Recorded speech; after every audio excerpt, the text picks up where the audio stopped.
What's up, guys? Welcome back to Classic Octane. I am Taylor. First of all, I am alive and well. Thank you for those who have reached out. We just have a lot of stuff going on, a lot of really big changes coming for the channel, for Classic Octane as a business, for my personal life, all kinds of exciting things. I'll kind of fill you guys in as stuff gets kind of finalized, but the last few weeks have been a little bit crazy, so I appreciate you guys bearing with me of not having any videos come out. But I want to give you kind of a quick update, what's going on in the shop, where are we at with the different projects, and just keep you guys in the loop.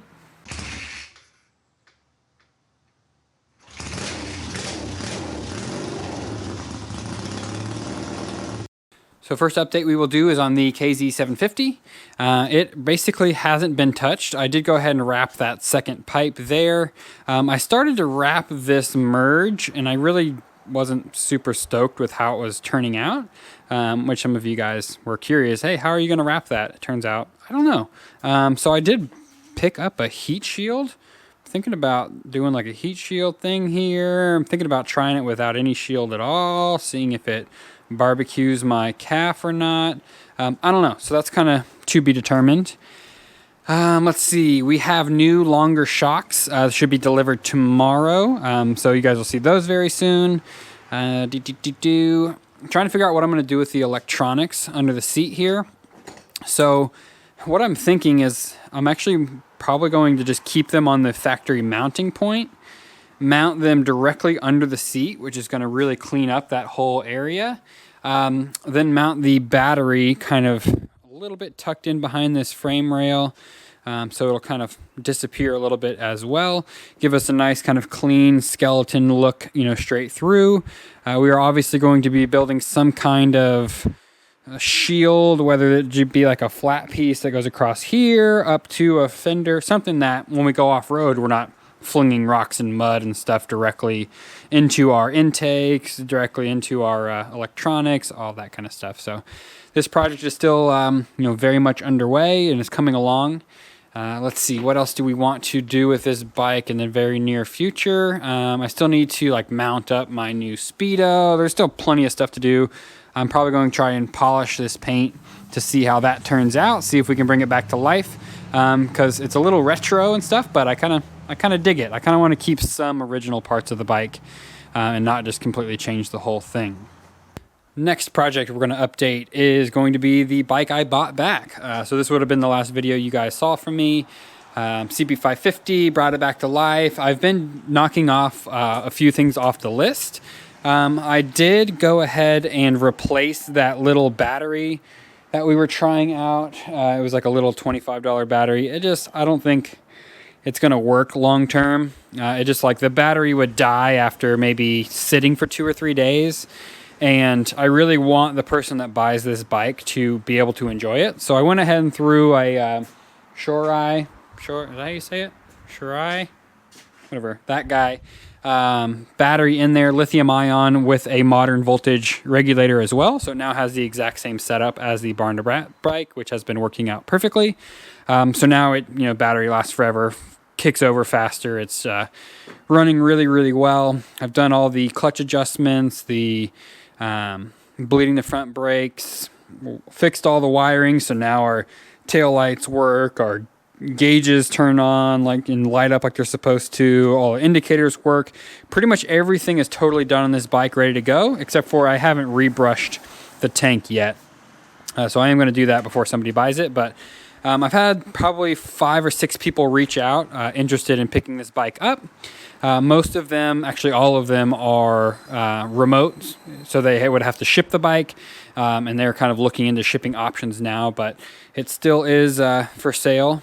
So if you are interested, feel free to, leave me a comment, send me an email, classicoctane.com, hit me up a DM on Instagram at classicoctane, and we can figure out a deal because I don't have enough room for more bikes in this garage.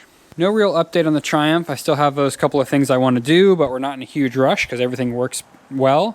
I did submit this bike as an entrant to the Hand-Built Motorcycle Show. I would put it at a very slim chance that they would consider it the caliber to go into a show like that, but I figured what the heck, I might as well submit it and see. So we're still waiting to hear back to see if we get that in the Hand-Built show. Barn to Brat bike is running great. I posted that picture on Instagram of these Delcovic headers starting to change color, and they're kind of getting this nice gold color, which matches perfectly with the kind of brown and green color scheme. So I think that's really awesome. I'm glad we didn't wrap those. I kind of like that look. I did get a master cylinder rebuild kit. It's right here, because our master cylinder is leaking just a little bit. So I'm going to rebuild that. I'm also going to swap the front brake lines to stainless steel. I've had a few of you guys recommend doing that, and it gives you a little bit better brake feel. So while I'm rebuilding the system and have to bleed it and stuff anyway, I'm going to go ahead and give that a shot and see if we can recommend you guys moving to stainless steel brake lines.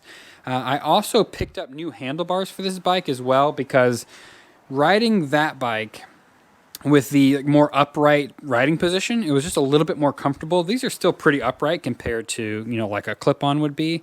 But I went ahead and picked up these Pro Taper bars. So I don't know if you can envision that at all, but that would be pretty sweet riding position. You can trim these bars down to the proper width. So we might give those a shot.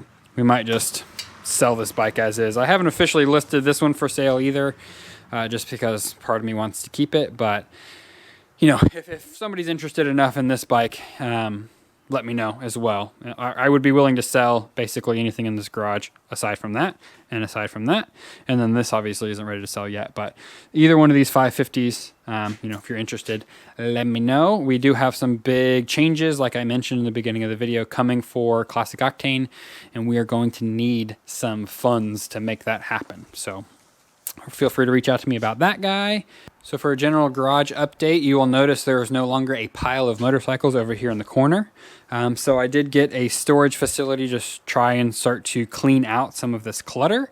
Because those of you who didn't watch the video a while back, I am in the process of trying to get a larger shop. So that is one of the pieces of kind of exciting news that should be coming soon. Hopefully, if we can start to finalize some stuff. Nothing's finalized yet, but I now have 6 motorcycles in storage. So if you count it, we have 4 motorcycles in the garage, and now we have 6 in storage. So there's tons of projects, a couple of bikes I've picked up that you guys don't even know about yet. So lots of exciting things. Spoiler alert, they are not all Hondas. Some of them are Hondas, of course, because I wouldn't be me if I didn't pick up Hondas. But the latest bike I just picked up a week or two ago is a little bit different. So I'm excited about getting to work on that. This big boy here is another new addition. So this is a Bailey tubing bender. So I was able to pick this up from a local estate auction.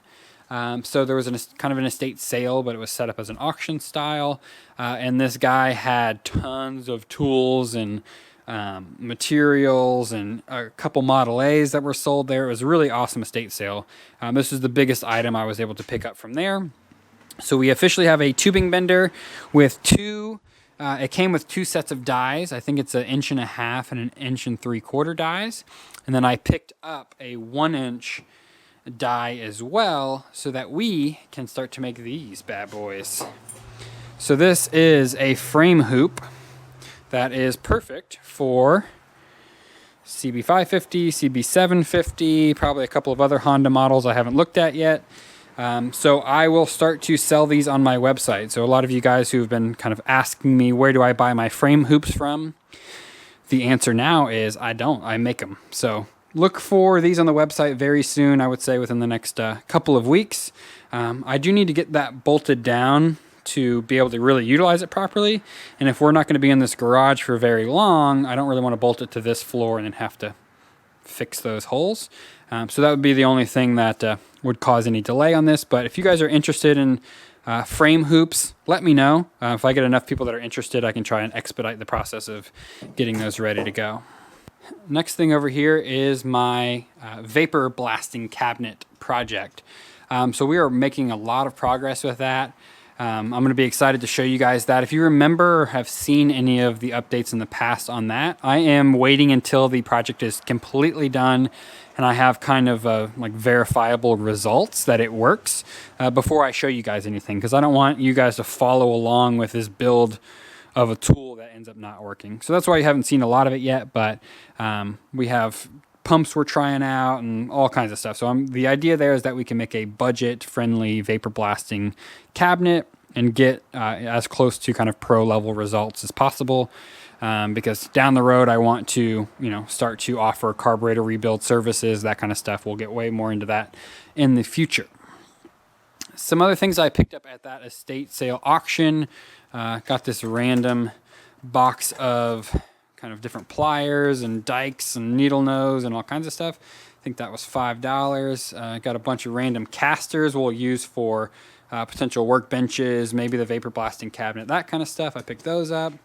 So this is another thing I picked up at the estate auction. This is a tubing notcher, and then I think it's 20 or 25 different bimetal hole saws of all different sizes. So we got like 1 3/4 inch, a couple of 1 inch. There's like basically fractional increments all the way up to like 2 or 3 inches and down to maybe 1/4 inch, which is perfect because we have the tubing bender. So now we'll be able to notch those tubes now. So I have all kinds of cool ideas, now that we can have that tubing bender and we can build sidecars and all kinds of crazy stuff. Another thing I picked up from that auction was this vise. So I have no idea what the manufacturer of this vise is. Could be El Cheapo, but I don't know. I can't find any markings, which is what would lead me to believe that it's a relatively cheap one. But I wanted a swiveling vise because all of my other vices are kind of fixed. So this one swivels so it can get me a little bit better angle. It's missing one of the jaws down here, but we can get a replacement jaw so we can actually grab onto pipes for when we're doing more pipe work. And I think I paid like $40 for that thing. So even if it is a cheap one, it's still worth it. Next thing I'm going to show off is my hardware cabinet. So I bought this a while back, but a couple of different estate sales now. What I've been doing is I've been buying these like drawers of all the different hardware, and then now I'm starting to build out my collection of hardware in these drawers. So I have everything from electrical connectors, nuts, bolts, washers, screws, springs, everything you can think of, kind of all in here. And the idea here is I want to build out a very robust amount of hardware so that if I'm in the middle of a project and I need hardware, I don't have to go and buy it from somewhere. I can, have everything available here, start to stock more kind of oil filters and spark plugs and, just get us to the point of not having to run out to the store every time. I still have a lot of space to kind of organize a lot of this. Starting to kind of divide it by size and thread pitch and everything so that it's very easy to come and find it. But I obviously have a lot more organization to do, but I wanted to kind of fill you guys in on that. Another thing I was able to pick up at that estate auction was an engine hoist, engine crane, cherry picker, whatever the heck you want to call it, because we are going to be doing engine swaps very, very soon. So if you remember, for the 69 Camaro project, I bought a running driving 2004 GTO. So I have an LS1 with a T56. I have a full built 9-inch in the house, MS3 gold box, Holley oil pan. I have a lot of the hydraulic clutch kit. If you remember over here, I have a spec twin disc clutch. So I have a lot of parts ready to go for the LS swap. We are just waiting for the space to do it, which again, will hopefully be very soon. Well, that's where I'm gonna have to call it for this one, guys. I'm sorry that we haven't actually made any progress on the builds in like a month. Trust me, it's killing me more than it's killing you guys. But again, it's all gonna be worth it. I have a ton of work to go knock out on my current house so that I can get it ready to go on the market, so that we can get you guys some more shop space, so we can get some better, bigger projects going on. And again, the next chapter of Classic Octane is going to be very exciting. So please bear with me in this kind of transitional period. It will be worth the wait, I promise. Again, thanks for sticking around. If you guys want to support the channel, make sure to subscribe if you haven't already. Like this video. Check out ClassicOctane.com for shirts and stickers and hats and all kinds of cool stuff. And I will hopefully see you guys very soon.